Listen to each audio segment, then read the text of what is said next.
আজিনা বাগানে আবার 3টে নতুন অতিথির আগমন ঘটেছে, কিন্তু তাদের লাগানোর মতো আমার জায়গা নেই, তাই তাদের এখন সেখানেই বেড়ে উঠতে দেব। আর সেই অতিথিগুলো সবারই প্রিয়। এই অতিথিগুলো আসলে কি তাই জানতে চাইছো তো? তাহলে চলো দেখতে হলে।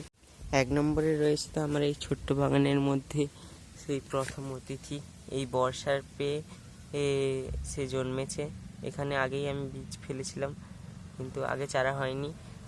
এই এতদিন পরে তার চারা বেরিয়েছে। কি চিনতে পারছো কি? এটা হলো একটা লজ্জাবতী গাছ। এটা এখন এখানেই বড় হতে দেখছি। কিছুদিন পরে বড় হয়ে গেলে একটু আমি রিপোর্ট করে নেব এখান থেকে। আর দ্বিতীয়ত হচ্ছে এই সুন্দর কোয়াশ ফলের গাছটা। এখানে অনেকগুলোই বীজ ফেলেছিলাম আমি, তার মধ্যে এই একটাই গাছ বেরিয়েছে। এখন এটাকে আমি এই গ্রো ব্যাগেই বড় হতে দেব, আর বড় হয়ে গেলে এখান থেকে রিপোর্ট করে নেব। আর 3 নম্বর তো হচ্ছে সবার প্রিয় এই কেরি পাতার গাছটা।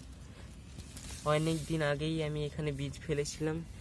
আমি তো জানতাম হয়তো এখান থেকে কোনো চারাই বেরোবে না এই বীজগুলো দিয়ে, কিন্তু বর্ষা পেয়ে দেখো কি সুন্দর হয়ে এই 3টে গাছই বেরিয়েছে।